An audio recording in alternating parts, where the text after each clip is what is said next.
When your life suddenly feels heavy, chaotic, and strangely off course, that's not coincidence.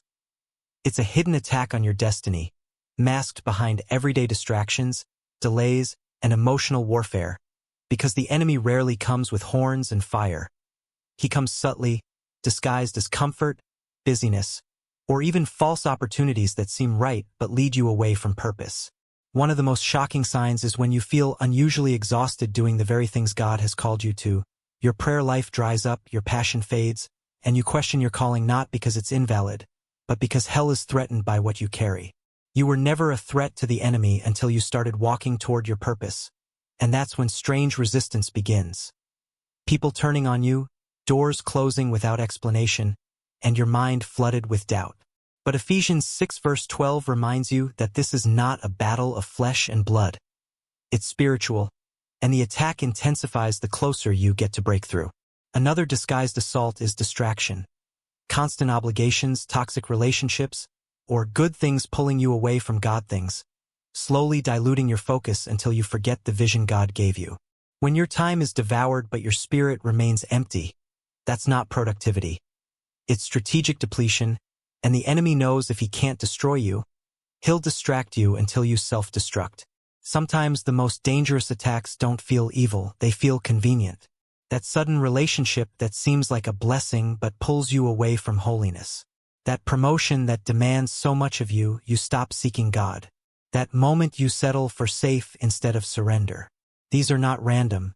They are spiritual setups meant to shift your trajectory just a few degrees, because even the smallest detour can cost you the promised land if you don't course correct. When Jesus was in the wilderness, Satan offered him kingdoms he already owned. This is how the enemy works, offering shortcuts to what God has already promised you, but without the sacrifice, without the process, without the obedience. And here's the hidden warning.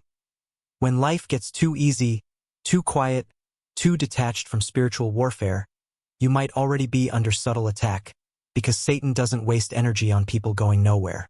The attack is confirmation you are a threat. The turbulence is evidence you're moving. The resistance is prophetic. It means the enemy sees what God is about to do and is throwing everything he can to stop it before you get there. You may feel like you're losing, but 2 Corinthians 10 verse 4 says the weapons of our warfare are not carnal but mighty through God. And every secret attack is an opportunity to draw your sword and remind the enemy who you are.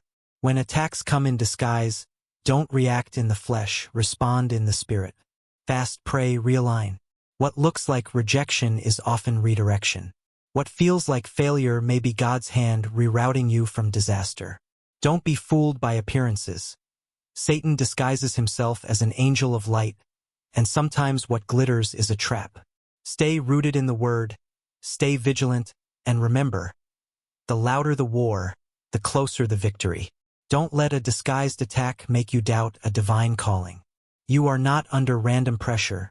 You are in prophetic preparation, and every storm has been filtered by the hand of God. So rise, watch, and war, because your destiny is worth fighting for, and heaven is backing you whether you feel it or not.